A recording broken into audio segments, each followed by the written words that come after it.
Welcome back to CCRPG. I'm Robert. I'm going to be the game master. In the last 2 episodes, we were introduced to the characters of JD, call sign Merlin, Alannah Walsh, call sign Gearhead, and Coltan Danbury, call sign Junker. They were in the midst of their graduation ceremony when their base came under attack by some mysterious thieves. Pilots proved themselves by responding under pressure and jumping into action. They fought saboteurs off, and although they were able to prevent them from stealing an experimental MC, one of them did escape with data stolen from the Mechanized Cavalry Research Division. The rookie pilots were lauded for their quick action and skill, gaining them a new certification level since last session. So in Lancer, certification levels are kind of how you get stronger as a character. Every certification level, you get a new license, which gives you access to new equipment and upgrades for your mech. And then you also get access to a new ability, so you can pick something that you've already either have a little proficiency in and bump it up so you get a new skill, or you can kind of branch out and do an entirely new skill. So I want to now just let's jump back over with our players here and see what they did with these licenses. So Jay, seeing as you're on the far left, let's start with you. I am, okay. So JD, realized that if I just could have had one more shot and not had to reload when we were fighting that mech, I could have stopped him. Yeah. So I worked with the Harrison Armory to get an auto-loader for my gun. Nice. Also equipping it out with some more hit points, 4 more hit points, and to help my engineering so that I can get a higher cooling rate as general. Okay. External ammo feed. It's not an auto-loader, but feeds ammo into my gun. So we should be imagining like a big thing with ammo, like an ammo coil that like attaches into your gun. Yeah, sure. Okay. All right, and what did you take as your ability up? That was the stable and steady. So if I don't move on a turn that I fire, I can get 1 more accuracy on each of my rifle attacks. Well, I have an ordnance gun, so I can't move when I fire anyways. So why not take 1 more accuracy? Okay. Yeah. So you're super specializing to like hone in on to like pick a spot. That's where you live and that's where you die. Is that spot? Okay. Okay. Let's jump over to Miss Gearhead, Alannah Walsh, and see what oh my, and see what we did over this way. Yeah, you're giving me the well, vibes. Alannah had realized after her previous encounter with a tank that maybe she should only engage in glorious melee combat. So she upgraded her mech to an IPS Tortuga class. Well, will eventually, but that is what she's going towards. Mm-hmm. She had gotten an automatic shotgun and a siege ram, and decided to boost up her hull, so that way she can take a few more hits. Okay, nice. So you're trying to get a little good. more close range, yeah. Yes, and the talent, I suppose, is hold and lock, so I can grapple with even more accuracy now. Nice. So you liked throwing a tank out the airlock, so you're like, Yeah, I want to do more of this. I want to do more hold and throw. You Yeah. found Okay. your true calling. My true So- calling is You a know, wrestler. While I enjoyed spacewalking without a spacesuit, I didn't want to do more of it. So basically you took something that is allowing you to mix it up in melee a little bit, and you're working towards Yeah. the Tortuga. Is that also your ability then as well? The what your skill? up? Yeah, that was my skill. The skill is the thing that allows you to be awesome at grappling. Yeah. Okay, cool. Yes. All right, Junker, you are next. All right. Well, Junker is really interested in making his mech a flying machine. So he took 1 license point in the SSS Dustwing. He's rank 1 in that. In future ranks, he's going to gain flight systems. I'm not at that point yet, but at rank 1, I installed something called an overcharge mod. So it's a mod that goes into my mech, and it makes one of my weapons more deadly. So I think it adds a die of damage to that weapon, but it makes it unreliable. So it can be disabled every time I use it. So that's a risk. But I'm gonna overcharge one of my pistols, so they do more damage since I use them a lot. And then Nice. the skill I got is called integrated chafe launchers. He chafes a lot. You know, it's a problem when he's Cutting the running and weak stuff, from the yeah. chafe. Yeah. So whenever I boost, I count as being being in heavy cover until the start of my next turn. So it launches, nice. like a bunch Yeah. of stuff. So our yeah. team strategy is Gearhead runs in and hold 'em, and Todd and I a special beam cannon then through it. Right? It sounds like Todd is long range insertion the mech.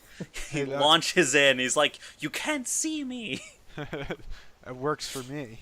I want to know how Okay. you boosting to next to the enemy and then landing there is heavy cover, but Well, good. he's I like launching the chafe stuff. you Yeah. know? I don't know. It's like All right. he throws a bunch of confetti in their eyes, and then they can't see. Pocket sand. all right. Let's go ahead and move on to today's session. So, since the party did so well last time, they actually got the choice from a bunch of different contracts, which is where we're going to start today. It's been a little bit over 2 weeks, and our players are en route to a planet a few sectors over from PTMCR, the space station on which they did all of their training. They've been tasked with traveling to this planet and assisting in the salvage of a derelict cargo ship at the behest of MCR. The Mechanized Cavalry Research Division that I talked about a little bit earlier. They were impressed that you were able to stop one of their prototype mechs from getting away during the infiltration. You're going to start on board what's called an atmospheric EDL modular frigate, or a pod ship. All pilots just call them pod ships. These are equipped with detachable mech hangars, or pods that are attached to the side of the ship, and they're used for deployment and withdrawal of MC squads in a theater of operation. The pod ship has actually, at this point, just started entry into the planet's atmosphere. So you are just about arriving at your destination. You have a little bit of time before you deploy to the surface, and I want to know, what are our pilots up to? Okay. Let's say reading about the planet. Okay. So, Merlin, what you would know is that this planet is named Ammo Colossi. It's a planet a few sectors away from PTMCR, and it's within the non-compete region for Manticorp. Essentially, a region of space that is so heavily controlled by Manticorp production processes that other people just can't afford to compete here. Essentially, Manticorp has a monopoly on this sector. Anything that goes in, around, or through it is dealing with them. Large segments of this planet are covered in desert, and the storms never stop. Visibility is a common problem on the surface, as most major sensor systems are overwhelmed by constant debris thrown by the sandstorms. Colton's gonna just be tinkering with his mech while he's waiting. Okay, so you're going to be down in the pod area, essentially, where your mech's currently stored. Yeah. Okay, and what's Alannah up to? She would most likely name thing. Okay, cool beans. Now, the pods are actually single service pods, so each pod has a single mech in it. It's literally like a cylinder in which your mech is encased, and they're attached to the side of the ship you're on, and they're connected via airlocks, essentially. Are the mechs already in the pods, or? Yes. Okay. Yeah, that is actually where they're transported. They stay in the pods the entire trip. Do the pods have systems to check the mech systems and all that? Absolutely. Excellent. So actually, I was gonna tell you here. Let's move forward a little bit here. So what does this pod bay look like? So it's it's a giant cylinder, and as you step into it, you'll the individual pods have sliding doors. They pull away Okay. and to the right, revealing like a chest-high view of your mech. That's about where in the cylinder you enter, Okay. with your cockpit open. There's a graded platform going around the perimeter of the inside of that cylinder, encircling your MC. And then just ahead of you when you enter the pod, attached to the railing in front of your mech's cockpit is a control terminal.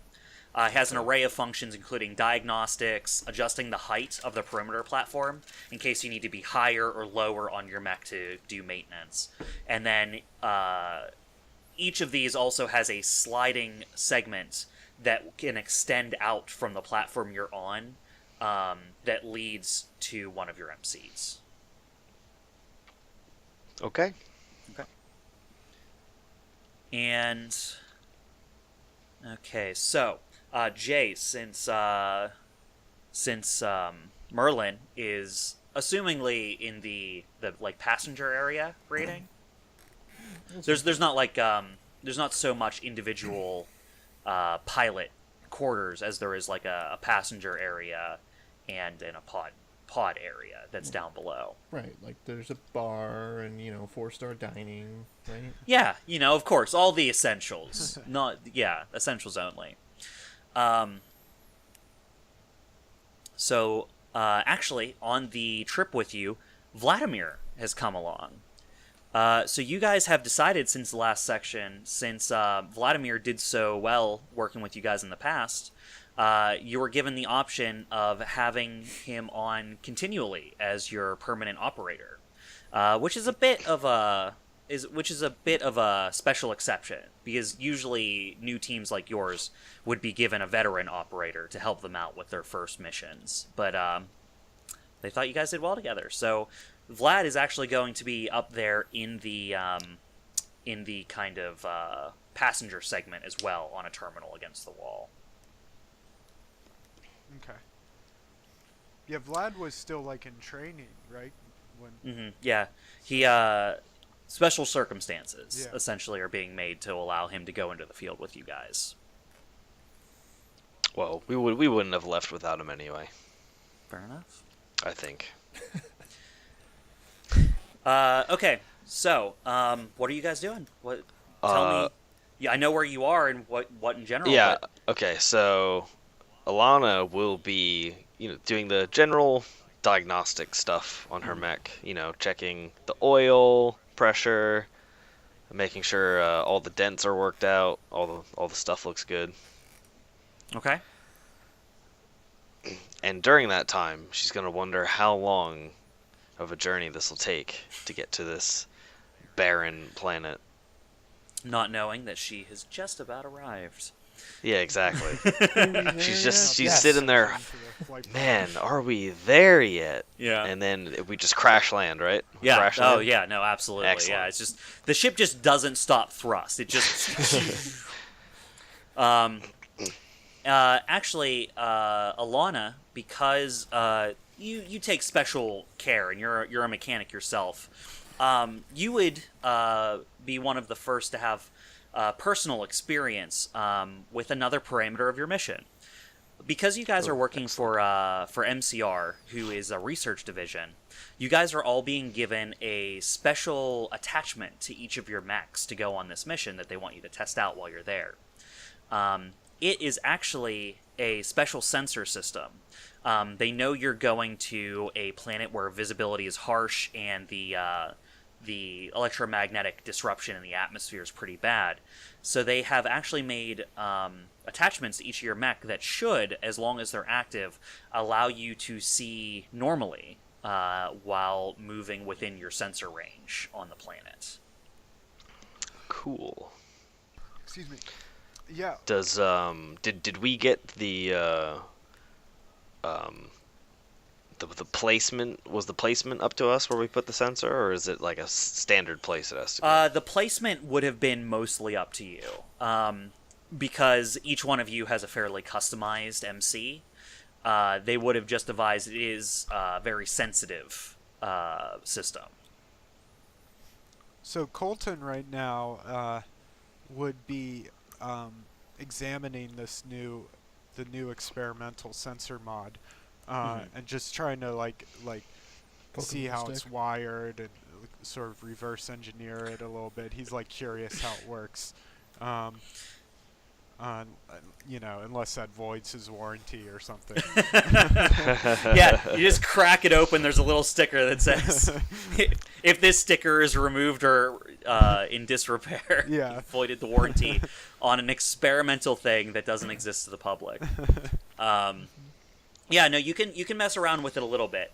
Now, correct me if I'm wrong, but I believe that Coltan has a little bit of he has a little bit of like knowledge about like maintenance of starships, right. He has and stuff like that. He has one of his fields is piloting and maintenance of starships. So that's one of the skills he has. Coltan, I'm going to ask you for prodding around in it. Now this is quite different than what you would see on starships. It's more of like a field piece of equipment. I'm going to go ahead and have you roll me a skill check, a pilot skill check, plus 1 accuracy, please. Okay, so that's going to be a D20 plus a D6. Mm-hmm. And I rolled. Whoops, let me see. I rolled a 21 total. A 21 total. Okay, well, according to the rules of Lancer, that is a great success. So you did awesome. So I'm smart. yeah, you did great. So actually, your experience with piloting and maintenance of starships actually helps you out with this a little bit, because you'll immediately recognize how amazing it is that this thing exists. On a mobile platform such as an MC, and having to be so small and portable, you wouldn't have thought that something like this would be available. Really, it's nothing more than a very powerful piece of sensing equipment that's quite resilient to jamming and interference.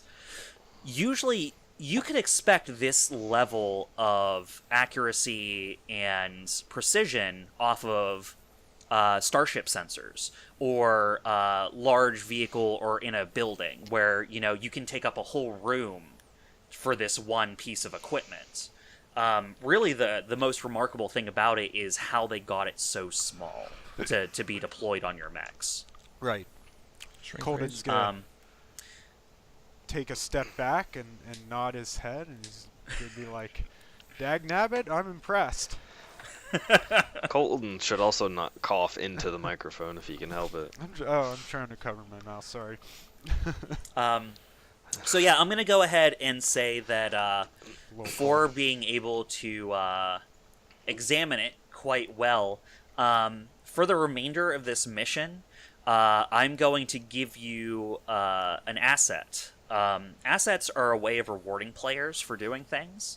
They're things that someone can use on a mission to help them, like an incriminating piece of information, or I found a truck, and moving people around in truck's going to be better. So you can only use it once per mission, but Junker, because you know a little bit more about these sensors than most people, and you rolled so well on your roll, I'm going to give you an asset that says you are pretty familiar with how this thing works, and any pilot skill check you would need to make in the future involving this sensor, I'm going to allow you to use this asset to roll accuracy on. Okay, great. And I can only use that once? Yeah, assets are a once per mission. Even if it's something that's durable that you take with you from mission to mission, on each mission you can only use it once. Gotcha. So if in the future you might be able to use that again, if it's not like something that disappears, like Yeah. like an explosive. A grenade you can only throw once and explode. So, Cool. Got it. all right. So, as you guys are hanging out, you guys are actually going to hear a telltale klaxon sounding through the ship. You've arrived at drop distance. Basically, this is the signal to make your way down to the underbelly of the frigate, the prep room. Now, Alannah, Gearhead, Hello. and Junker, you guys are actually both adjacent to the prep room already, because the pods, the door that they open out to in the ship is the underbelly of the ship. That's where the prep room is. JD, Mr. Merlin, what you're going to see is you're going to have to make your way through the center gun deck, passing monitors, terminals, gimbaled chairs, and service hatches. Eventually, you'll arrive at a ladder that takes you down to the bottom of the frigate. And in this prep room, as you all enter from different locations, there are lockers to hold personal effects and supplies, and then cabinets and chests encircling this square room, each one holding general-purpose equipment. Are there like in the center of the room? Are there like a bunch of other people on this ship? No. As far as you're aware, on this ship is just you guys, Vladimir, and the pilot. Okay. Yeah. You guys are supposed to meet up and rendezvous with a salvaging crew, planet side. A pod ship isn't large enough to carry all the salvaging equipment they're going to need to try and lift up a cargo ship from the desert. So they're being deployed on special transports. So at this point, Alannah's going to ponder to herself, this is a fairly decent-sized ship for only a crew of 6. Yeah, it is. Huh. Considering there's only 5 of us, too. I know. That's why it's crazy, right? Man, it's crazy that there's all this for just 6 people. And then she Especially since turns there's around only and 5 wonders, who's standing next to Junker? Who is this man? And there's no one there. Uh-oh. Oh no! Who was phone? So, also in this room, in the center, there's a few benches and basically a table bolted to the ground. This is meant to be used for donning equipment and organizing supplies before deployment. And then, obviously, there's the doors. These are cylindrical wall segments that kind of like bulge out into the area, each one with a door on it, and you know these lead out into the pods. Okay. So, in this room, this ready room, you would either have already ahead of time loaded your equipment you're taking in your mechs ahead of time, or you can collect it here to take into your mech. So what kind of equipment are you guys taking on this mission? What are your personal effects? So, Junker's already, Coltan's already loaded his stuff in. Some of the personal effects he's bringing is he has a wilderness survival kit, because it's a hostile planet, you never know. He has an Omni hook, and that's the communicator, right? It allows us to communicate with Vlad and with other people. Yeah, it's fairly useful, especially as a pilot outside of your mech. Yeah, we did a prologue mission that we didn't record, and no one had an Omni hook, and it was a problem. So, yeah, I'm gonna bring it from now on, and a personal drone. So those are some of the personal effects he has with him in his inventory. Okay. Nice. All right, Merlin, how about you? What are you taking on the mission? What was the thing that Vladimir gave me as a gift again? Oh yeah. It is a set of range-finding equipment. Yeah, that's what it was. So it's basically like thermal scopes and like rangefinders and like special future binoculars that you can like paint targets on your like personal computers with and stuff like that. And Yeah, that's right. Vlad gave that. me a flask, so Colton's just gonna have that on his person, and it's Perpetually always filled drunk. with whiskey. Yeah. Yeah.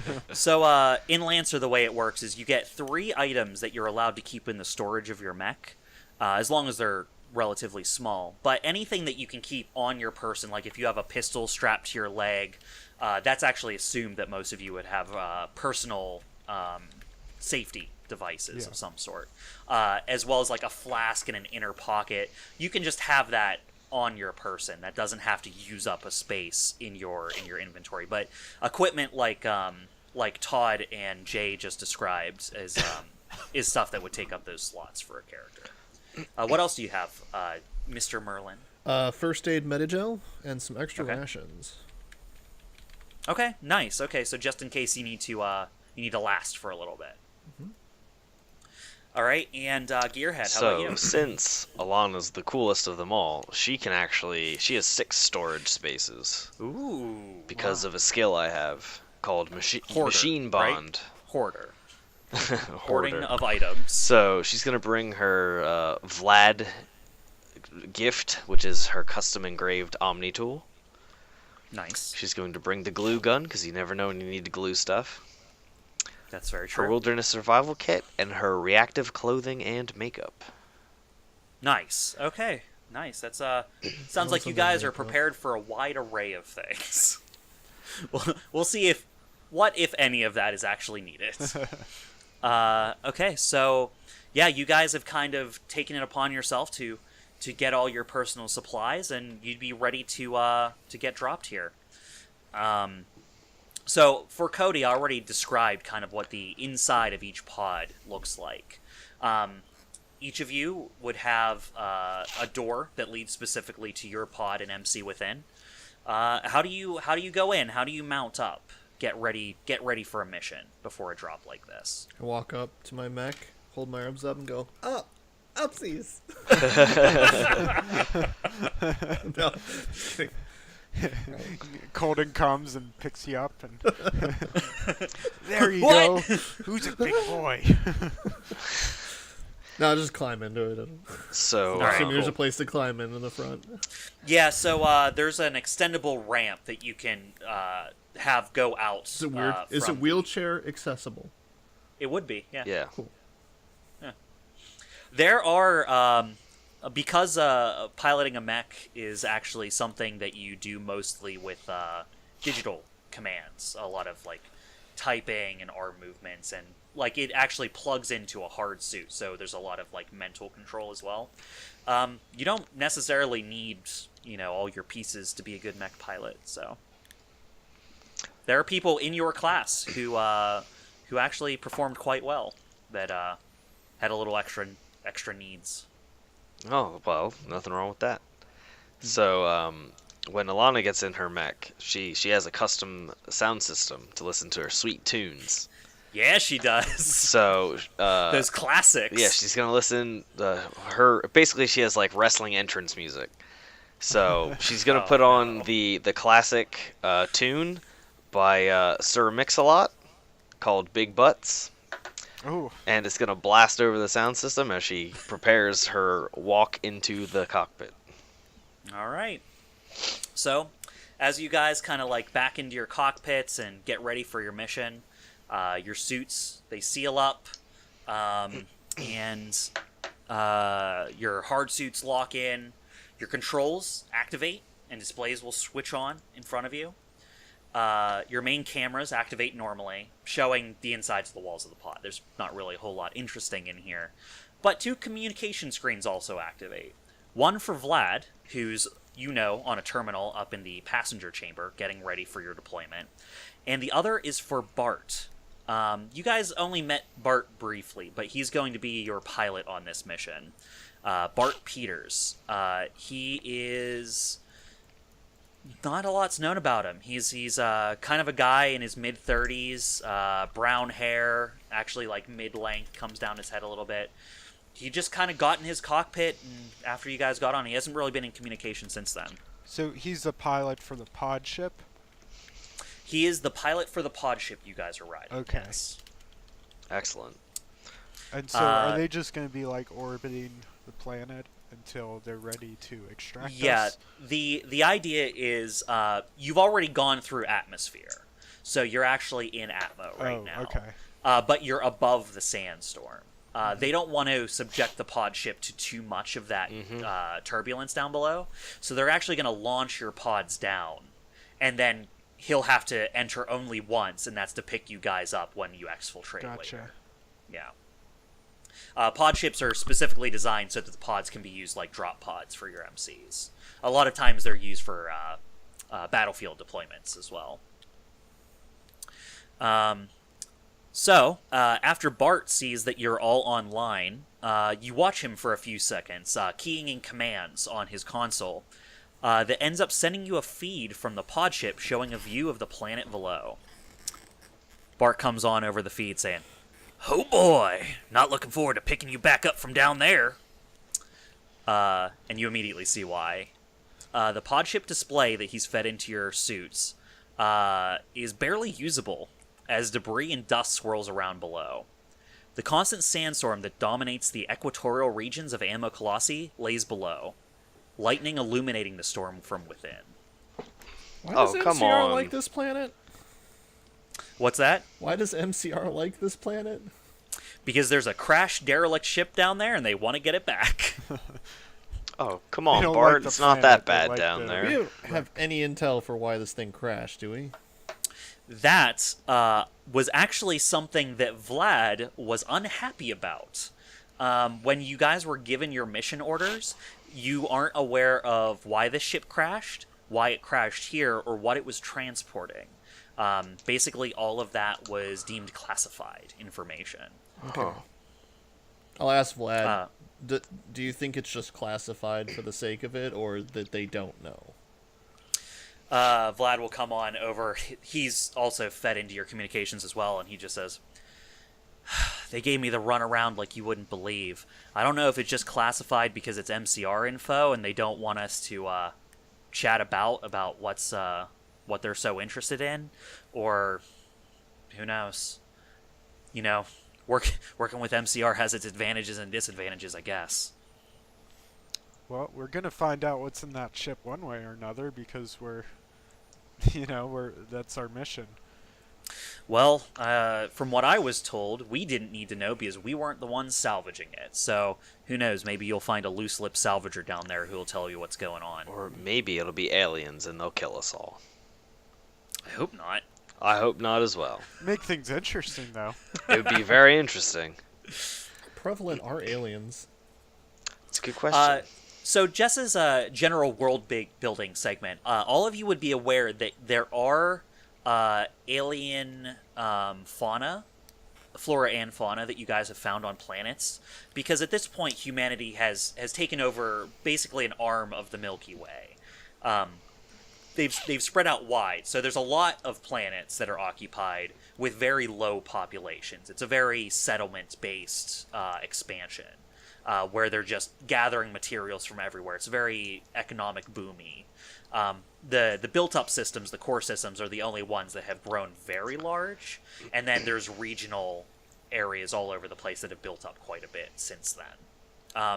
You guys have not, as a species, ever encountered sentient aliens. That's not true. Sapient aliens. Sentient aliens killed my family. I was orphaned at a young age. Oh no, and I had to compulsive liar. Yeah. I had to learn to mechanize at a very young age of 4. I built my first bike and got the hell out of there. We just learned to ignore her at this point. Yeah, after a while you're just like, okay, another narrative. But yeah, so there is wildlife that you guys have come across on planets before that some of it's more dangerous than others, but the most dangerous ones are the ones that are a biological threat, because obviously you guys have crazy technology. So things that can infect you or hurt you in a way like that would be more dangerous than just an elephant that's angry. I don't know. Hippos, man. Hippos are the exception. If you find a space hippo, get the fuck out of there. Yeah, it's crazy. Yeah. So, as you guys are having this conversation with Vlad, you'll hear moving parts and closing seals as your pods are armed. The optical displays of your main cameras that are showing you the inside of the pod shift red as all the lights in your pod switch to their alert setting. as this happens, you'll notice that on your commands on your consoles, the launch button will become accessible for all of you. You're in charge of your own coordination and launch at this point. Oh yeah, Alannah just launches she's into going. it. Alannah's gone. Alannah's gone. Her pod just detached and went. We're at the drop zone, right?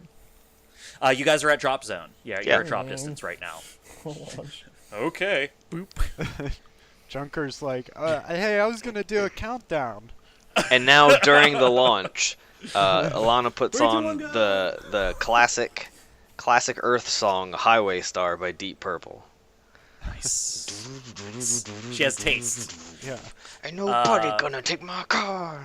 Vlad, seeing Junker still attached to the ship, is like, you better get after them.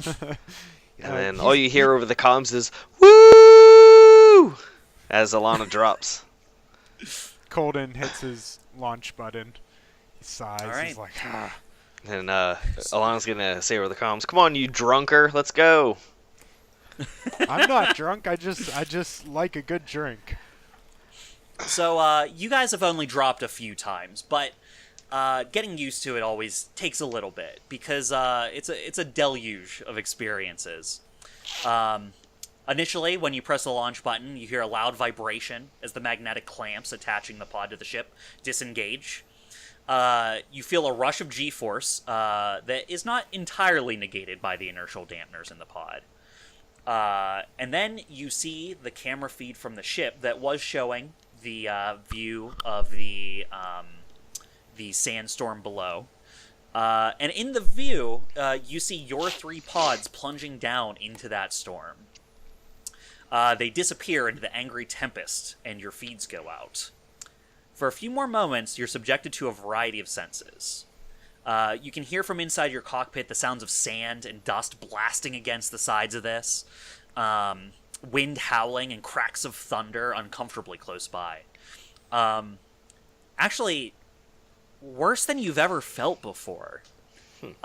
During drop, you start to feel a slight destabilization as your pod starts to get rocked and played with by the winds. Finally, at the end of this mad ride that you guys are on, you hear an explosively loud crash as your pods come to a sudden stop, hopefully at your destination. The force of the landing is so powerful that your vision blurs and fades to black at the periphery just a little bit as your bodies are pushed into the gel-filled cushions lining your seats. Is the storm like encompassing the entire planet? The entire meridian area of the planet. There are places on both poles that the storm is not constantly blowing, but when you look at the planet from orbit and in the reading that Merlin has done ahead of time, basically it would look like one continuous storm rotating like a belt around the center of the planet that covers all the desert regions. Yeah. So yeah, it's a pretty hostile planet ecosystem. Well, at least there's nothing that lives here, right? Data unknown. I'll ask Vlad after we land. How far are we from the salvage site? So Junker, you flip on your communications. You try to reset them as is normal. Oftentimes, your feeds get knocked out as a part of the drop procedure. That's not uncommon. It doesn't happen all the time, but you're restarting. You're trying to remake a connection. It's just all interference.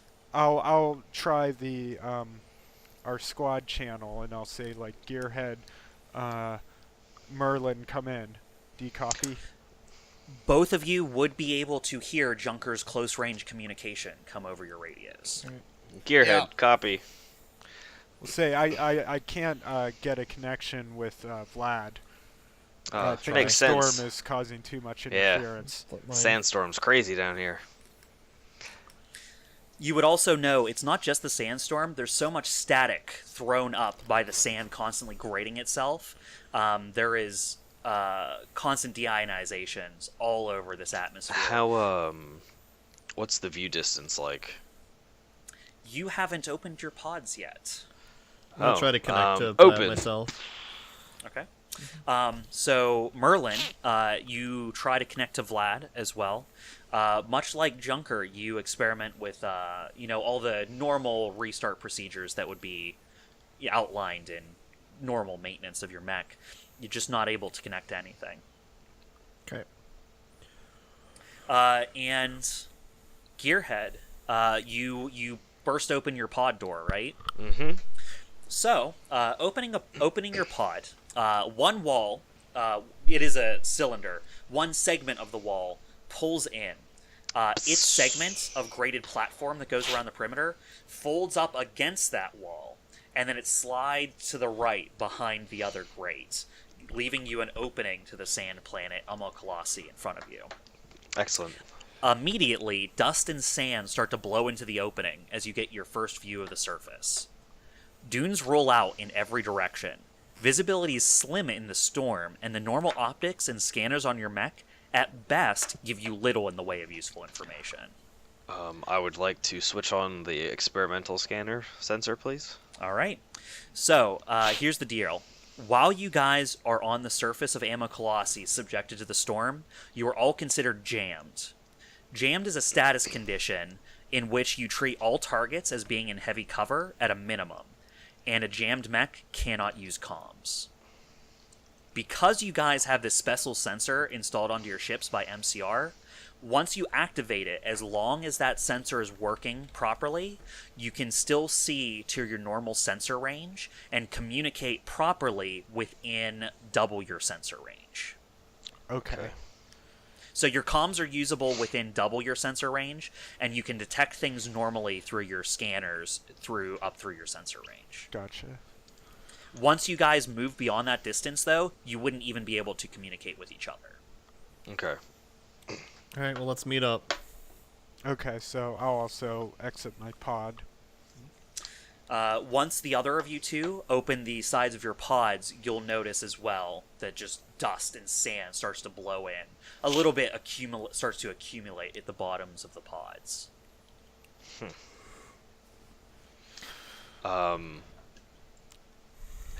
Are our mechs equipped with the sensor, some sort of compass direction, so we can know where what is what? You guys have general navigation data, but because you don't have a way to ping the salvagers from exactly where you guys are, you don't know if they were off course or you were off course. Based on your briefing ahead of time, you should have been dropped within view distance of the salvage operation. Okay. But a general survey of the area doesn't show you anything nearby. Do we have mission briefs on us, like the info we were given? Yes, and I'll get to that in just a second. So, you don't detect the salvage crew in the immediate area. They or you may have been slightly off course. While on Colossi, trying to detect anything beyond the range of your experimental sensor given to you by MCR will require smart usage of pilot skills or luck to navigate properly. Okay. As far as data is going, what are you looking for in the mission briefing? I just wanted to know, where we were going to be launched from atmospherically, and then possibly where we were supposed to land, to try to put like a general, idea of how far off we might be or might not be, based on what I can and cannot detect. All right, yeah, you can go ahead and roll a pilot skill to see if you can interpret that data. Do I have anything that gives me advantage on this? Probably not. No, I have a thing for engineering, but this isn't engineering. Okay. 14. 14. Okay, 14's considered a normal success. Excuse me. So in this situation, you try to go over the data briefs that were given to you ahead of mission, and you come across the general info of where in orbit you versus where they were supposed to launch from. After a bit of work, you're able to determine that you guys were actually dropping a little bit south from where they were dropping, and you were supposed to drop basically on opposite sides of the wreckage itself, so that you don't fall on top of each other. So if they or you were blown off course, it's still very likely that in relation to each other, they might still be north somewhere of where you guys are. Okay. As long as you weren't blown so crazily far north that you ended up north of them somehow. I will radio the other two and say we might have been blown off course a little bit, but a general northernly direction should get us to where we need to go. My suggestion is that we head north and we fan out as much as we can within sensor range to cover as much ground as possible. So maybe if we make a line and we're all within 10 meters of each other, and see if we can find the salvage crew. Okay, sounds good to me. That sounds good to me. Alright. If we don't hit it after a while, we'll take a search pattern. Sounds good. So just to confirm, basically you're spreading out so each of you is on the very edge of your sensor range so you can detect each other, and you're going to literally comb the desert. Comb the desert. Yeah. Fingertips to fingertips. Yeah. Oh, I wanted to ask you about the jamming. Okay, yes. Is it raspberry or strawberry? I believe it's strawberry. Oh man, that's not good. It's library jam. Library jam. Okay. Library jam. Oh boy. So at this point, Alannah is going to regale her comrades with the tale of when she was a child. Coltan's gonna switch off the. So Alannah's just gonna go on and on about how her dad invented the question mark. Wow. And her mother was a nuclear physicist. Her dad And invented the question how mark. they used to live in the desert, and she's very used to storms like this. That's funny. I thought the question mark was like thousands of years old. And your dad invented it, like what, 50 years ago or something? Yeah, Crazy. he said he invented the question mark standing in line, Wow. and he also invented milk. I don't know how. I thought we had milk before that, but He was the guy that looked at a cow and went, "I'm gonna drink whatever comes out of those." yeah, he was he.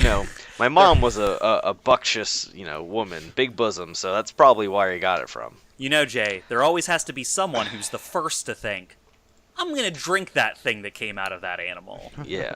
And it was him. Stuck his mouth up to that udder and just squeezed. I don't know why he told me this in grave Is that where he detail, got but- the blue alien milk from? Is that where that came from, too? No, I believe that talking was in about a cow or your a mom? galaxy far, far away. Oh, okay. It was probably a long time ago, so I wouldn't It was a remember. long time ago. Yeah. Yeah. Way before our time. So, I think you guys had a super smart way of doing this, and I like that a lot. So, as you guys kind of fan out and kind of utilize the full breadth of your sensors, you eventually move your way north slowly, making sure you don't miss over anything. And you actually get close enough to the salvage team to be picked up by their sensors. You know this because you just received a short burst transmission from Amelia Garnett. From your data from before the mission, you would know her to be the head salvager for this salvage operation. In this packet of data that was short bursted to you, you'll find a video file, and you'll also find location data attached. What's the video of? I'll play back the video.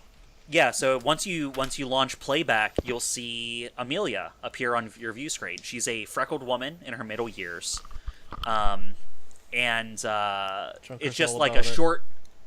It's just a short transmission where she comes up on screen and she goes, "Hey, we just picked you up. Attached is our location data. If you're close enough, that should be enough to get you here." And then just cuts out. Alannah's gonna Keeps radio replaying the it. other guys and be like, "Guys, I think I got the wrong video. This is just Junker in the shower." No one wants that. And no one Junker's wants that. like, you could only be so lucky.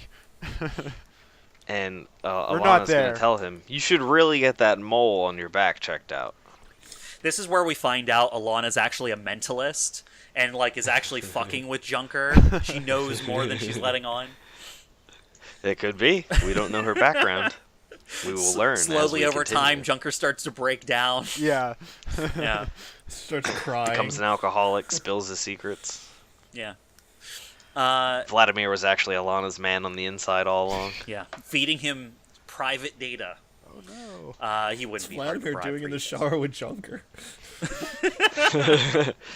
Well, they have a Bonding. special things. relationship. Yeah, bonding. So you guys are given the location data, and combining the location data along with the bit of information that Cody has from your intended drop spots, you're able to find your way to the salvage site. The derelict is a large cargo ship half buried in the desert. Surrounding it are hulking crane crawlers brought by the salvage team with various support vehicles and mobile command centers making their way into position and raising lightning rods. As you see the crane crawlers begin to burrow their support shafts into the desert, a feed opens with Amelia on it. You guys have entered normal range with everyone. In this area, your feeds are actually tied into the feeds of the salvagers, so as long as you're within camp, in the salvage camp, you can detect anything that is also within range of any of the detectors the other salvagers are using through relay data. So Amelia pops up on view screen and she says, "Hey, how's the weather?" Shit. I've Fair seen enough. better. That was His first true that was thing a nice she said video you today. sent us, though. What took you guys so long to get here? We got blown off course a little bit too far south. Yeah. We luckily we got lifted right in because we had to pull our vehicles off of the ships manually, so no drops for us. So I just had a quick question. Is she also in a mech, or is she out of a mech? She is not in a mech. In fact, the only other vehicles on site are the crane crawlers, which are giant, almost like tractored vehicles that have a back segment and a front segment so that they can like turn individually to do tight turns. On the back segment is larger and it has a giant crane on it. And at this time there are huge like 3 pistons, like 2 in the front and then 1 that comes straight back, that are being lifted out over the side of the crane crawlers, being positioned and being launched down into the sand to kind of hold the crane tight while it goes about its work. Also, next to each of these crane crawlers, there is a bunch of desert-capable vehicles of various sizes that are all being used for movement and moving equipment to locations. Aside from the crane crawlers, you'll also see people move in and kind of erecting pistons underneath the sides of the ship so it can push down like against the sand and lift up the thing. So is the environment safe enough that people can be outside? That was my next question. Yeah. So the storm is bad enough that you're completely safe inside your MCs. Your MCs are not taking any kind of erosion or abrasion from the storm itself, other than the visibility issues. The lightning is more dangerous physically, but that's why they're erecting lightning rods. To kind of keep the strikes at the periphery of the site. Especially since their cranes are so large, they don't want any of them being targeted by a lightning strike. As far as the sandblasts go for people, you'll notice that all the salvagers who are outside of vehicles, like installing things, are all wearing environmental suits. Okay. Yeah. Okay, so another question. If these cranes are tall, I'm assuming the lightning rods are taller than the cranes. They don't necessarily have Because otherwise to be. it's going to They could be strike. like The iron lightning eyes. rods are actually quite tall. Yes, they're Because they're hulking. usually lightning will strike a taller thing They do. before it strikes The a lower lightning thing. rods are very large. Okay. Okay. The crane crawlers only have to be tall enough to lift the cargo ship partially out of the sand. because they're not salvaging the whole ship. That's a lost cause. According to your brief, they're trying to salvage the things that were on the ship, not the ship itself. So it leads me to my next question. Is the salvage ship that we're trying to salvage sinking currently, or is it steady? It is steady, but it is already half buried in the sand. You only see one giant segment. Okay. It's basically like this, where this is sticking out and this is all under the sand. Gotcha. So how's the salvage going? She'll say, "It's going well so far. We only just started installing our lifters right now. They should be digging in, getting ready to put up some support structures so we can start lifting the damn thing." Is it safe? Excellent. How long do you estimate it will take to complete the operation here? She looks around and she goes, "Well, once we're all in position, it shouldn't take any longer than like an hour or two to get it lifted up, and then once that's done, we'll breach the walls, get inside, and get what we need and get out." So you found it then? Alannah, Found what? The ship? It's pretty big. The area in the ship for what we're looking for? Oh, no, we don't know for sure, but there's a lot of us here. We'll do some sweet patterns, so it shouldn't take us forever to get what we need. Fair enough.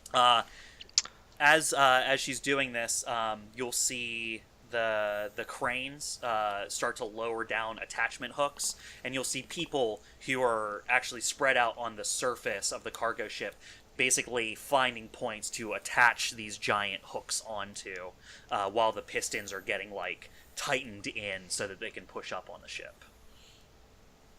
Okay. To double check, I think I might have missed this earlier, but our mission here, are we exploring the ship, or are we there for support to protect the salvage team? You're here, according to test the sensors. Yeah, according to MCR, they needed people to go along on this mission. Usually MCs are bad at this kind of thing because they would be useless because of how, like, the salvager stuff has better sensors than you guys because you guys have to be mobile and fast. The large, heavy sensors that could normally see through all the storms wouldn't work very well. So they sent you guys because you have special equipment. They would have sent a security team along with this mission anyway, but they would have been fairly useless. Okay. Yeah, that's why MCR took over the mission so they can test their new equipment. So I wonder if we should what can we do? I'll ask Amelia. What can we do to help you guys out now that we're here? So she says, "Well, if you guys could kind of check the perimeter, just make sure everything's going okay. Biggest thing we'll probably have to worry about here is if the wreckage starts moving underneath all our lifts, it could twist and turn and ruin what's inside. So that's something we're gonna deal with." But and then she's interrupted in the middle of her talking to you. Where is it? The cargo, the crane crawler on the far side of the ship from where you guys are, is actually, where is it? You'll first hear something from that location to the north on the other side of the ship. Okay. The sounds of scraping and grinding as the far crane crawler begins to collapse. A large shape looms up out of the sand. A colossal plated worm wreaking havoc on the salvager machines. Well, that's our cue. Oh. And then immediately, as she's dealing with all of this, you can see her in her feed looking back and like checking all of her ratings, and she's like, that's what I need you help with that. And her feed cuts off as another explosion happens in camp. We're on it. All right. This is going to start combat. Again, like last time, the way combat works in in Lancer means that the party always acts first. So you guys have just seen this giant alien worm rip its way out of the sand and destroy a bunch of equipment. It is currently on the far side of the ship from you, but it's so big you can actually see a bit of its head peeking out over top of the cargo ship from where you guys are. While the equipment was destroyed, you actually have lost connection to the feeds you were being supplied by the salvagers. So all you have to rely on for this combat are your experimental mods to detect and combat the threat. Okay. So, Fantastic. once we lose the feed, do we know the location of the worm, or is he too far away? You can make out its shape in the storm, but it's considered as being in heavy cover. Okay. Yeah, unless you're within sensor range of it, you can know the general direction of this colossal beast, but you cannot get a good lock on it. And what's the penalty at shooting at something under heavy cover? In -2, yeah, right? in I believe in heavy cover it is a Double disadvantage. double -2 disadvantage. yeah, a -2 difficulty. So you would have to roll 2d6 and apply the worst of the two. Okay. What was the thing? So, our sensor range is how far we can. Your sensor detect range is your things. sensor range. That's normal. And then, But you can only communicate with people who are within 2 double times. your sensor range. Okay. So if your sensor range is 100 feet, which I think is average for most starting mechs, your sensor range being about 10 squares, because each square is a 10 foot by 10 foot by 10 foot cube. So in this situation, anything further than 100 feet away, unless you have bonuses to your sensors, would be considered heavily in heavy cover. Gotcha. But your communication, your comms, are actually active up to double that. So anything within double whatever your sensor range, so on average 200 feet, you would still be able to communicate with. Okay. Mm-hmm. Are we going to start combat right away? Yes, it's right now. You guys are in combat. Okay. Okay. Like I said, there are three crane crawlers. One of them is already tilting and starting to sink into the sand. It doesn't look entirely destroyed, but heavily damaged. There are a bunch of vehicles scattered around, support vehicles that you can use as either cover or terrain while fighting. And also the cargo ship itself is quite large and extends maybe 50 feet above the sand in the parts that are exposed. Okay. So you can and then there's 3 major crane crawlers, one close to you, one near to the left of you, and one far to the right of you. Far to the right of you in the distance, that's where the giant sandworm is currently. Okay. So the first thing I want to do is, I guess one more question. Our sensors, right? We can see within 10. Can I see out of Gearhead sensors, like her 10 range, or no? Is it only ourselves? It is possible you'd be able to set up a relay system like that, but it would require you to jury rig something. I would probably have you guys in that situation because it's an untested field mechanic that you haven't done before. Mm-hmm. You would have to make some sort of pilot check as one of your actions on a turn to try and set up a system that would allow you to do that. I'm gonna order one of you two, whichever one wants to do it first, because mechanic and Gearhead, whatever, to set up that relay system with us. My sensor range is only 9, so it'd probably be better for us to have that extra. Right. So which one of you thinks you can set up that relay? I'll do that. I'll use my I can use that asset I got earlier, which gives me. I'm also ordering you to do this, so you'll get another D6 to add. You'll get So +2. I'll get +2 advantage using my asset. If you're okay with using your action on that, I'd say let's do that now. Sure. So I'll roll that right now. So I'll get that set up. Colton's like, I'm on it, and he starts, hitting switches and typing on his terminal and stuff. Mhm. And he's going to roll a 15 with advantage, with double advantage. Okay, so let's go ahead and check here. So yeah, like all pilot checks in this game, anything above 10 is considered a success. So yeah, Junker with a 15, you actually are able to set up a system between you and your companions.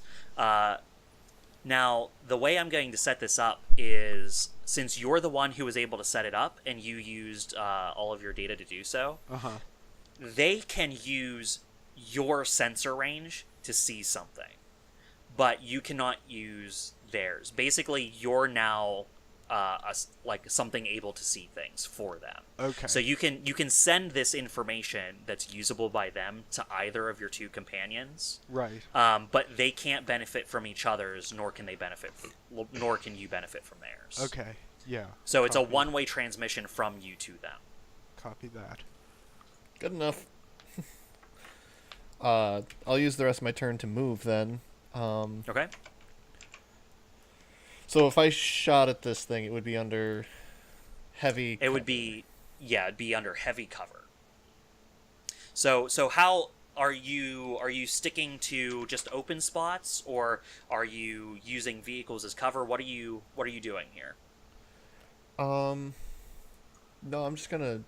I mean, it's so far away. I don't think it's gonna. So how You're far just is gonna it? try and close distance. Yeah, I'm just closing distance. How far is it from you currently? After you It's hard to move. see on this. It's like Probably 100. too far away for him to Yeah, it's about know. 140 feet away, I'd say. Okay. Like I said, you know the general location of it. It's just your systems in your mech wouldn't be able to get good targeting data. You would have to shoot almost manually, which is nearly unheard of nowadays. Usually, a lot of the targeting involved with MCs is very automatic. Okay. Well, I'm still gonna try it to get its attention. It is just within my range. So, oh no, wait, I can't. Never mind. I'm just gonna run. I'm just Okay. gonna like run up as far as I can. To Okay, get so close. you're just gonna close as much Boost, yeah. distance as you can. Try and draw a bead on this giant hulking thing. Yep. All right, and like as before, in case the audience is unaware, in Lancer you can take your actions in any order. So, who wants to take up the mantle next? I already did my thing, which was to jerry-rig that system sensor mod. You still have your movement though. Yeah, so I was gonna that say was I'll your just action. I'll just move. Okay. So let me see where I want to go. I'll just try to close the distance as well, and I'm gonna sort of end up a little bit behind Merlin. Okay. So you're just are you flying, or are you just going not- along the ground? I'm not flying. I'm just running along the ground. Mechanically, the way that works is I have to take a boost action to fly, and since I already used my standard action, I cannot fly. So he's just gonna run and try to get a little closer.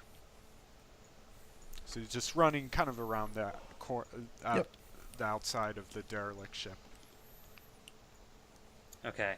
And actually, I think I miscalculated. I think you guys are... I don't think I had the distances right, because actually, like I said before, each cube in this game is actually a 10-foot cube. So I think you guys are a little bit further away than I estimated before. So Okay. let's mark this down here. Well, that significantly hampers my movement. Yeah, you guys are like 250 feet away. So you're actually quite further away than I expected. Okay, so so maybe I don't go as far as I originally thought. So you close distance, but not Yeah. quite as much as you had assumed Okay. originally. Okay. And then, hey, Gearhead, what are you doing this turn? Boosting, baby. Boost. Trying to get as close as I can as well. This is as far as I can go. Okay. And are you making any... boost was your action for the round, right? Boost was, yeah, I used both. So I'm just going to move the So 100 where do feet you end up once closer, you finish and moving? that's it. I will end up right behind one of the closest crane to us. Maybe like right at the bottom of it. Peering around the side. Okay, now it is time for the gigantic alien worm to make its action. You don't know if it even knows about you yet. I mean, you haven't done anything openly hostile to it, so it's going to go about its rampage just about as normal. Maybe we can talk it down. You don't have to do this. So the You're tearing me apart, Sandworm. so the creature is going to move.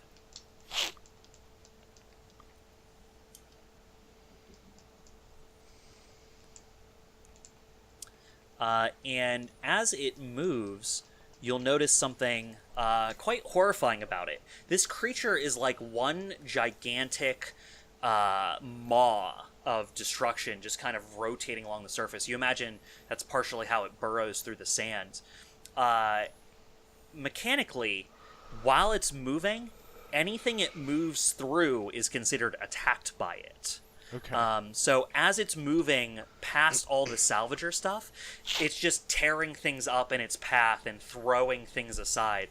All of the vehicles the salvagers own, including the far crane crawler, are upset by this and take a significant amount of damage. You're not quite close enough to assess the full scope of its destruction, but it's pretty bad. Did you say we lost radio contact with the salvage team? Yes, once it started? After the explosion started, after it hit one of the command vehicles, you no longer were able. You were no longer connected to their systems. Okay. So I can't contact Amelia right now.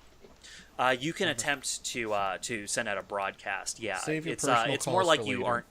Yeah, you're Okay. more likely not able to connect into their feeds. Could I try to send out a broadcast that says something like, Amelia, get your team out of there. We will handle this, but you guys got to evacuate. You are able to transmit a broadcast. You're not sure if anyone's listening, but it's out there. Okay. Just like Voyager. It's out there. Voyager? Star Trek Voyager? The probe that we sent. Long The time ago. real thing. Yeah. Not Star Trek. All right, who's next? Who wants to take their next shot?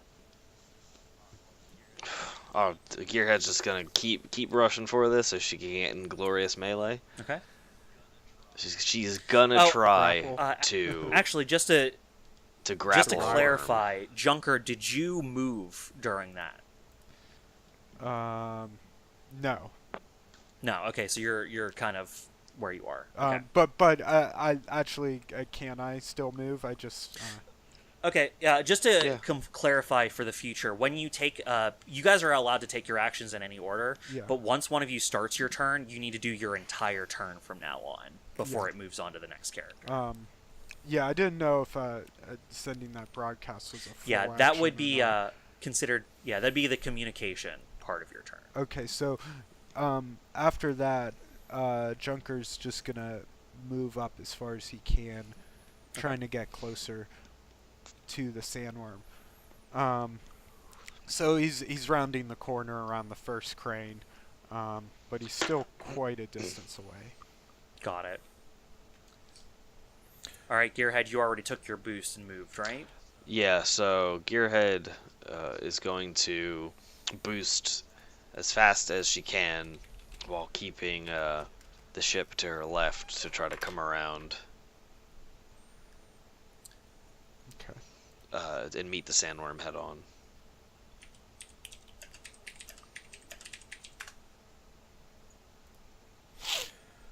right. So I yeah, move and then Merlin. 6, and each square is 10, right? So I can move 60 Yes, normally. each square is 10, so you can move up to 6 squares. Okay. So then if I boost, I can move 1, 2, 12. 3.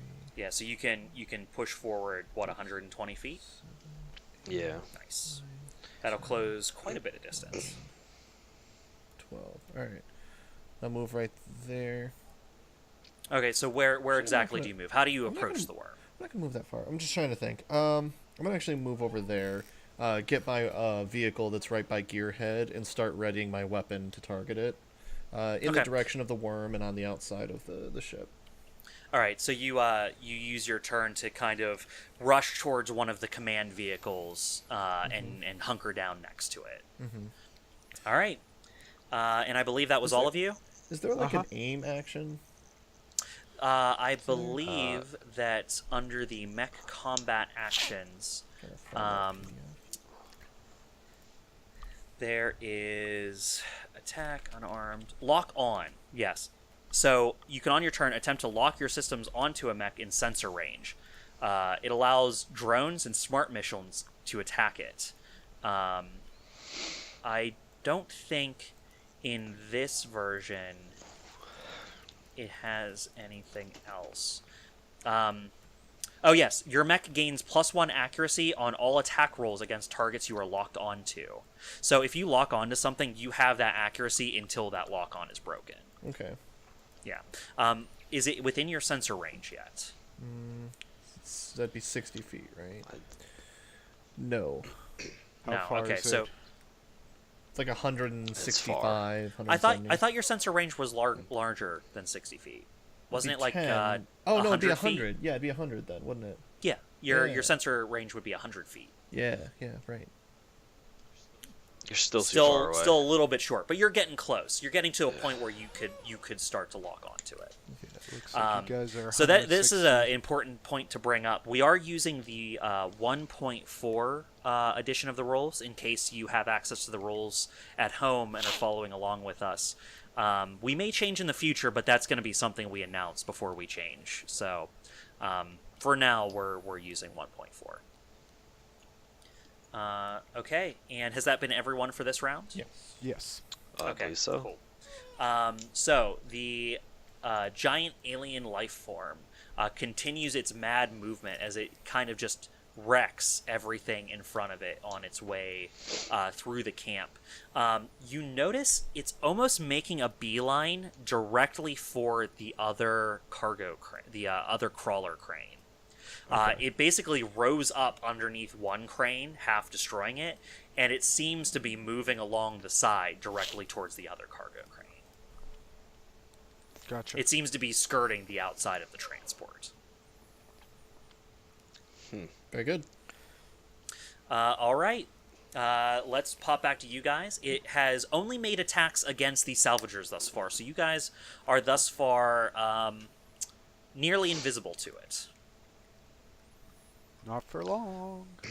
Not for long. I want to shoot it. Why wouldn't I? Okay, so if I lock on, can I then overheat and then fire in one turn? That is an option, yes, because those are both actions, and you can overcharge to fire at the end of your turn. Okay. Yeah. Well, then I would like to do that. I'm going to roll my overcharge heat first. That is a 1d6, so I got 4 heat. You need to do everything before your overcharge first. Okay. So in this, locking on is a specific action that has some rules. Okay. In order to lock on, you must make a systems modifier versus its E defense. My systems is just 10, so it's just a 1d20. Yes, so you would have no modifier. You would just be a normal D20 roll. 17.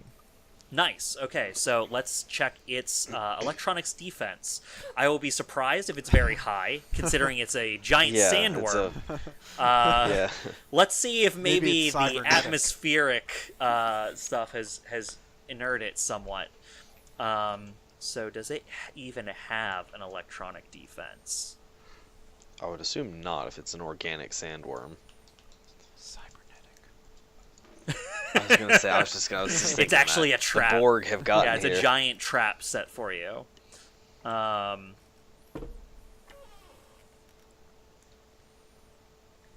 And according to what I have here, it does have a systems roll for a check, but that is not the same thing as having an E defense. Let me just compare this to some stats I have for a mech. No, it doesn't have an E defense. Because you rolled above 10, you are now locked on to the sandworm. All right. Then for the end of my turn, I'll overcharge and fire. All right, so yeah, let's roll up your overheat. It's now 6. All right. Okay, so you rolled 6 total heat added on, right? Right. So now, don't you have an overheat cost for also firing a weapon, because that gets extra overheat penalty for shooting a weapon? like when I overheat and shoot? So when you overcharge, you get heat. When you overcharge to shoot a weapon, you get even more heat on top of that. If you say so. So let me go ahead and just pull it up. So overcharging, you may fire a single weapon while overcharged, but you incur additional heat damage based on the size of the weapon used. So is the weapon you're using auxiliary, main, heavy, or super heavy? It'd be a heavy. So it's Heavy. another D6. Another D6 on top. Yes. So it's only 1 more heat. It's not bad. Okay. Oh, excellent. So you've taken a total of 7 heat? Yes. Okay. And just to confirm, what's your total capacity for heat since you've reconfigured your Gone up your to MC? 12. 12. Okay. Oh, So nice. you're only a little bit over half of your heat value. Right. All right. So you have successfully locked on. You've overcharged. You've brought up your weapon. Go ahead and take sight on it. Okay, so I get...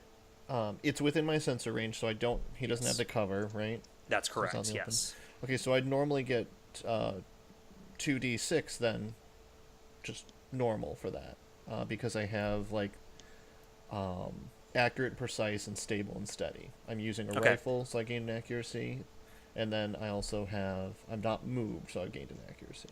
Okay, so you're not moving this turn, which allows you to get that extra little bit of accuracy to take out this thing. Right. Okay, fire Does away. lock on change anything with that as well? Lock on adds 1 accuracy. Okay, so I get 3? Or is You it- would have 3 accuracy, so you have 3 D6 rolls to attempt to get the highest value possible on them. I see. So let's see. Let me try to roll one more. So it only came up to 9, so I don't know if that hits him or not. 9. Let's check on the evasion of the sandworm, and we'll find out. So you hit. It is Nice. bigger than the broadside of a barn. It is a colossal life form living on this planet. So because you've gotten rid of kind of its natural defenses of hiding in the storm, and it's not buried underneath the sand, you have a big hard target to hit. So go ahead and roll up your damage, JD. That'd be 9 kinetic damage. 9 kinetic So damage. just shoot it right in its mouth. Okay, just now It's rude. I will tell you that this giant sandworm, while being easy to shoot, seems to be armored in some way. So that is actually, we're going to subtract 2 off of that total damage. So that should bring you down to about 7 against the creature. There we go. Then my external ammo system kicks in and reloads my gun. Nice, love it. You guys haven't acted this round, right? So let's Yeah. see what you got. Okay, I'm gonna move up closer. So, yeah. So, Junker is gonna move up right behind Gearhead and Merlin. So he moves forward right next to those guys. And I have a question for you, Bob. So Absolutely. the ship, we're just outside of the derelict ship. Yes. And is there like anywhere I can land on it if I were to fly up in the air? Absolutely. Yeah. Yes. How far did I say it was sticking out of the sand I before? think you It's said about 50 feet. I think it's about 50 or 60 feet, depending, because it is crooked. It's Yeah. lying in the sand. At its height, it's probably about 60 feet above the sand floor. Okay.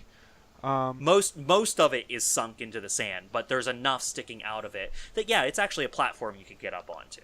Gotcha. Cool. So he is going to take his Junker is going to take his boost action to fly.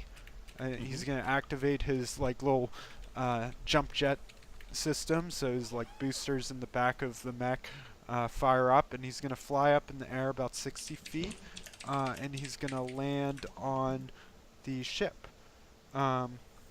So hold on, let me calculate where I want to go. I think he's going to go somewhere. So he's going to land on the ship. So he's at the edge of the ship, but he's on top of it now. So he's at the edge of the ship, kind of looking down over the section where his two comrades are. Yeah, and then as a result of taking a boost action, I have a few abilities here. So one of them is open sight targeting, and it says when I take a boost action, I can attack with one auxiliary weapon as a free action. I also have a skill that says attacks made while flying don't suffer difficulty, and if your mech has at least 2 auxiliary ranged weapons, gain +1 accuracy to attack rolls with auxiliary ranged weapons. So I've tried to make my skills as synergistic as possible.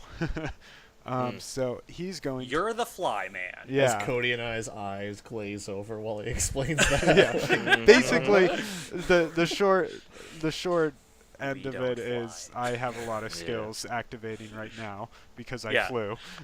So I'm going to shoot. Very synergistic build. So imagine as he's flying up onto a ship, he takes out his pistol and he's shooting in midair at the sandworm as he starts to land on the ship. And he is going to shoot with his kinetic pistol. And let me roll that up. So that's going to be with advantage unless the sandworm has cover. Is it within your sensor range? Let me double check where I am when I shoot. The sandworm's going to be about 70 feet, 60. Okay, about 70 feet away. Yeah. And your sensor range is about what, 10? The normal, about 100 feet? Yeah, it's 10. Yes. So as long as your module is still functioning normally, you can see that distance easily. Great. He rolls a 14. 14 versus its evasion. Okay. And as we've seen before, this creature doesn't have the best evasion. Yeah. So, go ahead and roll up your pistol damage, Junker. Okay. The pistol damage is normally 1d3 kinetic damage, but I've also overcharged this with my new overcharge mod, so it's going to be another d6 in addition to that. However, guess what? The overcharge mod makes my pistol unreliable. What that means in the rolls is if your first damage die is a 1, then it disables the weapon. And my first Are damage you telling die, me what I think you're telling me, Yeah, Todd? my first damage die was a 1. I don't know if I still get the damage and now it's disabled. I'm not as sure about I think it disables after you fire. Okay, so basically... We'll check on it later, but for now I'm going to say you shooting it is what broke it. Okay. So your weapon is disabled, but you got the shot off. Okay, so I shot him, and then I'm like, oh, shoot. My You weapon made a jammed. 1d3 weapon unreliable. So if it Yeah. rolls a 1, okay, just now making that sure. we're- Junker's a gambling man. Yeah, that's 33% It's chance. 1 in 3. What are the chances of that? It's what, like 33.3 repeating, of course. He's So a how gambler, much yeah. damage do you actually do to this So it's creature? gonna- What were your rolls? It's going to be 6 kinetic energy. Or 6 kinetic total damage. Sorry. Yeah. Okay.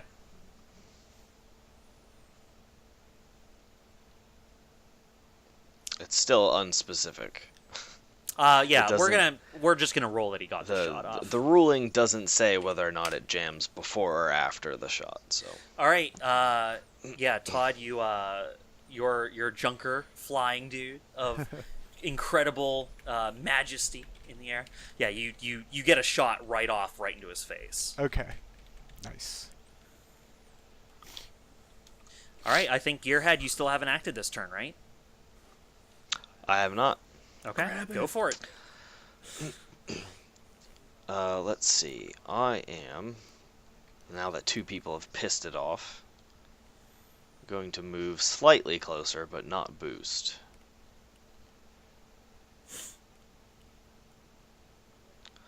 I'm gonna move up about 40 feet. Just about 40 feet closer. Okay. And let's see, anything else I can do? Let's see. Well, you still have all your weapons available to you. They're all short range now, so. Okay.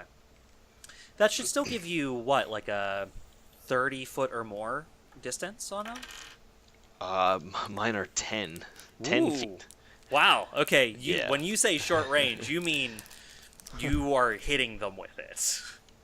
Yeah, pretty much. Okay. Well, it's a shotgun, so. Okay. Wait, 10 range No, sorry, means 10, 10 100 squares. feet, yeah. Okay. Actually, hold on, I 100 might, feet shot. yeah, I'm gonna shoot it with this shotgun. I was gonna say, As my you shotgun's 5 range. That's like 50. So, That is an incredibly long-range shotgun. my attack roll, I rolled a 6. I'm assuming that doesn't hit. That will miss the Titanic alien wildlife that you are attacking. Okay. Now, that's going to actually activate an ability of the creature. It has regeneration. When an enemy within line of sight of it misses it with an attack or an ability, it immediately heals 1d6 health. Ooh. So, I hope it rolls a 1. Wait, when an enemy misses an attack. Yes. Oh, okay. So Can I get that ability if I kill this thing? you want Eat its heart. you want your mech to drink of its power. Yeah, I want to drink its Your blood. mech is become a now sandworm. Blue mage. It was pretty Yeah. awesome ability. So the alien wildlife has just healed by 3 health. This planet's bullshit. This planet's bullshit. I hate it. I hate this planet. All right, I think that is all I of you hate for sand. the turn. It's coarse and dry.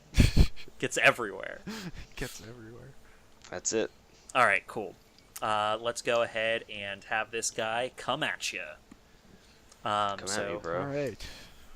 He is going to Gearhead might be in move trouble. Gearhead's directly Yes, towards you, he Gearhead. wishes. Now, Gearhead, the thing is, you're directly within range of its movement. So you're going That's to get... what I didn't want to do. Yep. You're going One to too get far. basically auto-attacked without it having to use its attack action because you are within its movement line. Try me, bitch. So let's go ahead and roll it up here. The giant sandworm's general burrowing straightforward attack will give it a attack roll +1 with 2 accuracy. Oh, Jesus Christ. It hits you. On low rolls. Jeez. Jesus! So, since no one else can see my rolls, the sandworm Boy. rolled a 6 plus a 5 on its accuracy roll, so thank God it had accuracy. Oh no, it rolled a 14, and then it got a 6 on its plus 6. accuracy. And then that actually gets a +1, so 21 total. That's a critical. And that means, Cody, you immediately take one of the critical actions on the chart. I need you to roll me up a 20, sucker. 18. Okay, let's see what 18 does. You die. Gearhead You is take 5 points silenced. of death damage. Silenced. points of LOL. So GM's choice. Let's see which one of these things I want to do to you. I'm not even a mage. Can't be silenced. Your communication systems is struck and destroyed in your mech. Oh, whatever. I don't talk to these losers anyway. We They can't don't want to trust hear anything anything they I have say. to say. Yeah, exactly. It's better for them I that have to they can't imagine hear there's me. like this little antenna on the back of her mech, and he just grabbed that and ripped it off. it just goes crump and it's gone, and she Just just eats flies it. over his shoulder. Like my headset nearly flew off of my ear when I hit it with my hand. It's gonna sound good, I'm sure. And now that the creature's close enough, he's going to do his secondary attack against Merlin, since he is now within range. He's gonna spit sand at you, dude. Watch as out. he bursts through Alannah. Oh, also, as part of that attack, Gearhead, you are pushed to the nearest square that is not within the creature's current occupied square. So you are pushed aside by the attack as well. Either here or here, I assume. Yeah, you would probably move directly west of it. So as it's coming down... Well, I was thinking if it was coming down, it would probably push me in the same direction it's moving, usually. Yeah, no, that absolutely makes sense. sense. I'd say probably here. Yeah, okay. So, just... and then its second attack is actually going to be it kind of trying to flop on... Because it's actually quite a ways above the sand with the bottom of it. It's going to try and flop on top of you, Merlin. Hitting you with basically crushing. This is going to be a +0 against you with 2 difficulty on it, because it hits an entire line in front of it. It's attacking both you and the command vehicle that you hunkered down next to. Mm-hmm. So both of you are getting targeted by this attack. So it is going to have to roll 2 difficulty on this roll. First we'll roll against you, Merlin. He rolls very poorly. He rolled a 8 minus 4, so that misses you entirely. +1 though, so. That's only on his charge attack. That's on his charge attack. His smash attack is not affected by that increase. Excellent. Now let's see what happens to the vehicle next to you. It explodes, killing Merlin in the process. It rolls very well this time. Even with its 2 difficulty, it rolls an 18, and then -4 is not enough to save it. So Merlin, you are just get out of the way as you watch this gigantic sandworm flop down on top of the command vehicle next to you, destroying it. But luckily you're able to back up just far enough away that you're not taken in by the attack. All right, that is all of its actions. So, except for one, it has an end of round action called Juggernaut. End 1 condition affecting the alien titan. So it will no longer be locked onto. Jay, you lose your lock in the commotion. Aw. Alright. Okay. Meanie. Okay. Is it back to us? Yes, yeah, all you guys. Okay, Gearhead's gonna be pissed off that it got attacked at all. Does it so she's gonna engage her grapplers and and hold and lock this thing. So her grapplers already give her +1, and then hold and lock gives her another +1. And my hold and lock also makes the target have +1 difficulty to escape. Okay. Does the worm seem to be focusing on anyone in particular? It has decided that it now wants to attack both of you, because both of you have injured it in the last round. As soon as on your guys' turn, as you would have done damage to it, you would have immediately noticed a change in its direction. Okay. I injured it too, right? So, I'm just gonna say, my grapple roll was an 8. So if that can beat its evasion, that'd be excellent. Your grapple roll beats its evasion. Yes, it is now grappled. So during grapple, as my grapplers, I'm no longer limited on the weapons I can attack with. Oh, okay. You installed like grappling arms. Yeah. So nice. Okay, cool. I can while grappling a target, I can attack with 2 auxiliary or main weapons. So I'm going to use my shotgun and blast it in its face. Blasting in its face is a good thing to do. Well, my attack roll was an 8, so I guess that's not going to do anything. An attack roll of 8, Cody, is above its evasion. Yeah, it has a very low evasion. Oh, right. It is almost impossible to miss.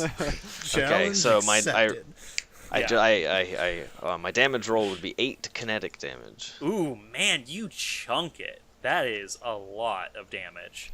Again, its plating seems to have heavy armor on it, so you notice the dent and the chunk it takes out, but a lot of your blast kind of grazes off of it too. Okay, I have another weapon I can use, but I need to make sure it does a thing. Hold on. I mean, it fires a bullet, right? That's kind of the No, main thing you wanted to do. It does not fire a bullet. Oh, okay.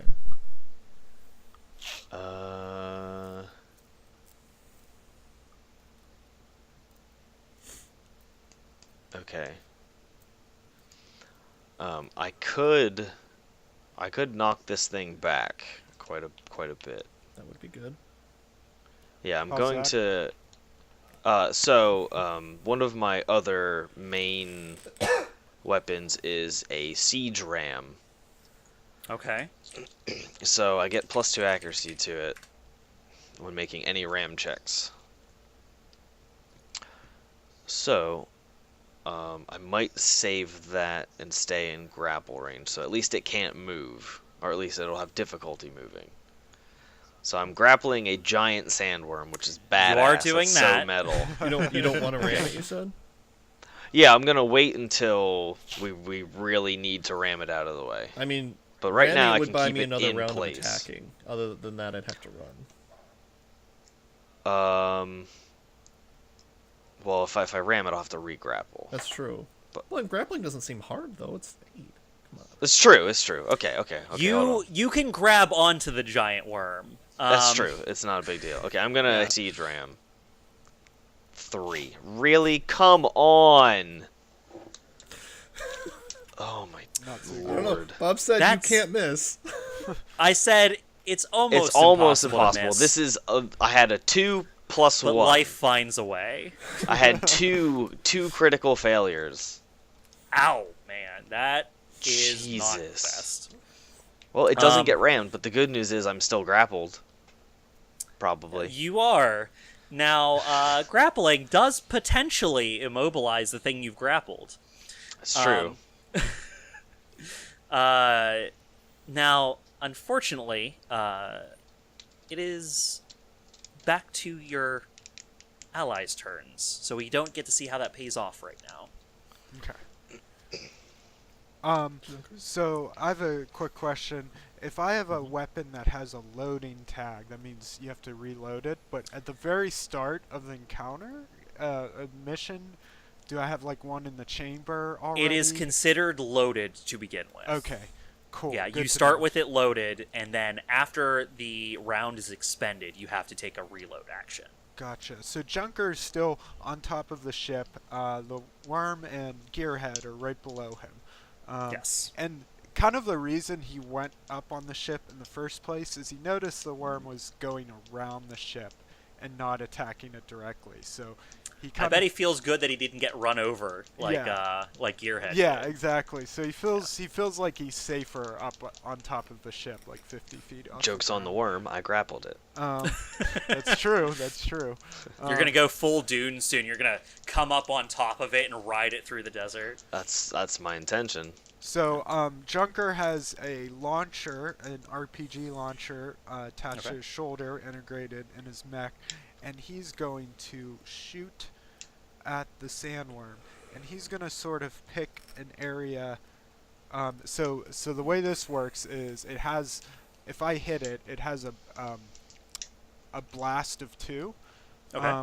So I want to be careful not to also include Gearhead in that blast. So I'm going to sort That's of a good call. aim towards the other side of the worm.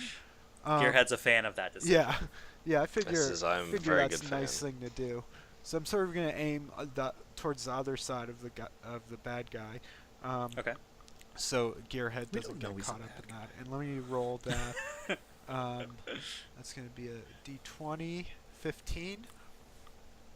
15 hits. Okay, that's going to do 1d6 plus 1 explosive damage. So 2. 2 explosive damage. Way to I go. rolled a 1. due to the creature's armor of 2, the blast just kind of wraps around its body, and it doesn't seem to... It just ignores it. Yay, it does not. Warm breeze. Well, I can also attack it with my thermal pistol, which isn't disabled yet. Good. So I'm going to shoot at him. I rolled a Now, 7. this is the second attack you've taken this turn, Yeah. right? So doesn't that have issue with you gaining difficulty on the shot? Yes, it does. You're right. Every attack after the first on a turn, Unless stated otherwise. suffers a difficulty. So I rolled a d20. Let me just roll a d6 now. Okay. So that's a 7 minus 5, so that's not very good. A 2. Yeah. Okay, a 2. Unfortunately, that will miss the worm. Okay. On this turn, you have missed it, and it activates its regeneration. Oh, So no. let's go So ahead. I did God. more harm than You good. did more harm, like usual. So Drunk. let's go ahead Impossible and... is a term that is in the eye of the beholder, apparently. Yeah, I guess. Yeah, pretty much. It's healed. At least it's only healed 5 damage, though. We've So- done a little bit more than that. Yeah, you've done a little bit more than 5 total, because this turn the creature rolled a d6 and regenerated 2 health. Okay, Son before of a I bitch. end my turn, I'd like to overcharge and reload my weapon. Okay, So that's going to be a 1d6 for heat, right? that's right. Yeah. So I rolled a 6. Ooh, max heat. Yeah. I'm just not getting the type of rolls I want today. So just to confirm, that was a 6 you've gained. in 6 heat. on the 6 max heat, heat. and my max heat is 10. 10. But Okay. I am reloaded. I've reloaded my RPG, so at least I have that.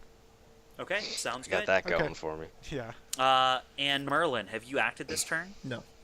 Okay, you're up, buddy. You can take a stabilize action and move in the same turn, correct? Let me go I think ahead. stabilize is like a free action, basically. Yeah, free? I don't think it stabilize. counts. No, stabilize is Or your like an action for the turn. Yeah, stabilize is definitely your action. Yeah, under actions, one of them is stabilize systems. You can make a stabilize check and also move in the same turn. Okay. I'm going to do that. So I'm going to reduce my heat based on my cooling rate, which is 6. Okay. So I'll have 1 heat currently. I don't need to heal anything, although that I could. I'm going to jump over the destroyed command The center wreckage. Yeah. and basically attempt to lead this worm like away from the ship. Like I'm running in the opposite direction. Okay. It's gonna be trying hard to when get he's his grappled.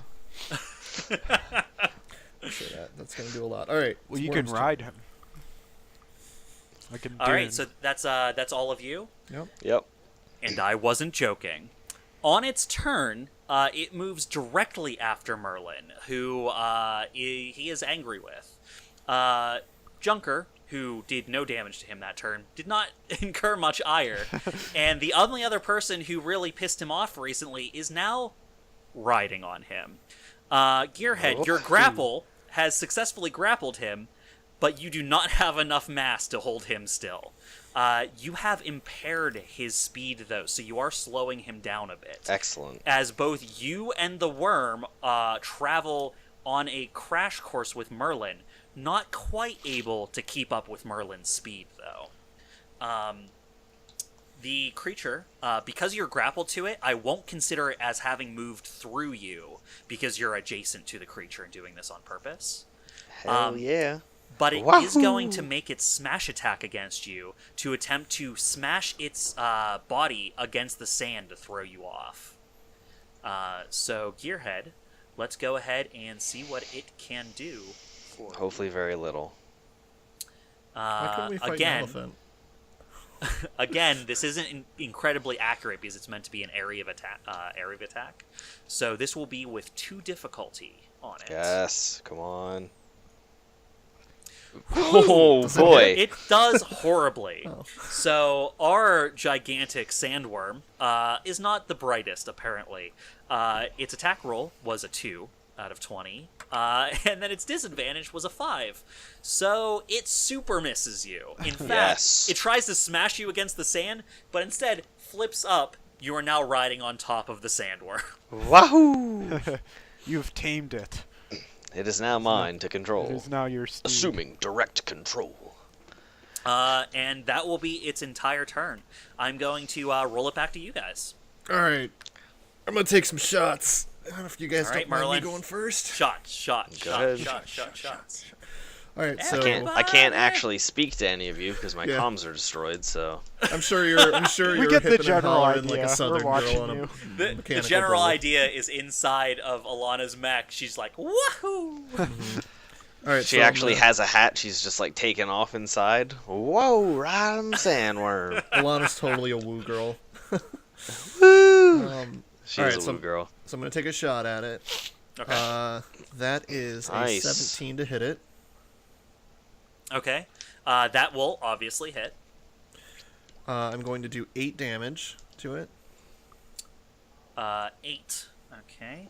And with its 2 armor, Take you will 6. do slightly less than that, but you fire up towards its mouth like you've been doing, trying to fire the exposed area.